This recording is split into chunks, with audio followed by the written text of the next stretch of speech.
यदि आप हमारे चैनल के सभी गाने को पसंद करते हैं तो डीडी प्रोडक्शन हाउस के यूट्यूब चैनल को लाल बटन दबा के सब्सक्राइब करें और घंटी के निशान को जरूर दबाएं।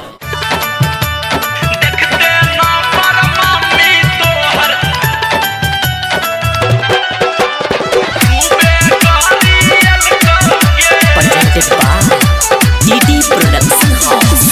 भोरे भोरे फोन के लिए मम्मी तोहरा उठल कहोगे, हाँ मम्मी तोहरा उठल कहोगे, मम्मी तोहरा उठल कहोगे।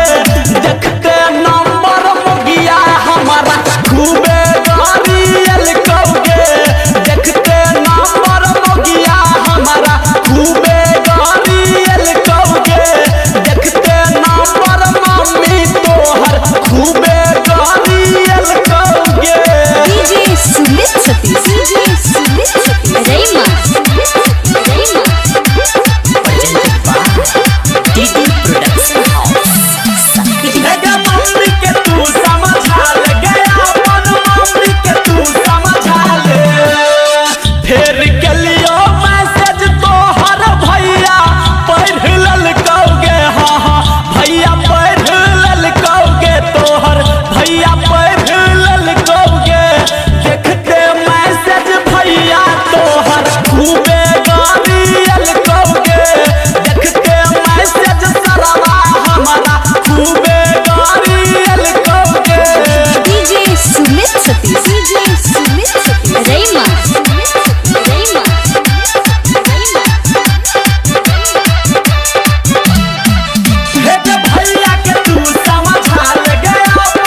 नाम हमार पूछल कहोगे, जखन कहलियो धर्मवीर धुरंधर हमारा गहरियल कहोगे, देखते नंबर बाप तोहर खूबे गाड़ियल कहोगे।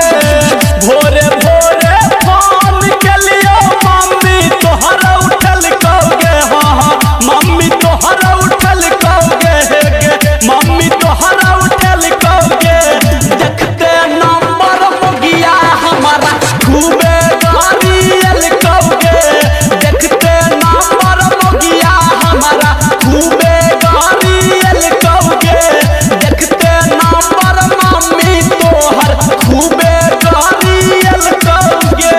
Recording by DD production house Sakri.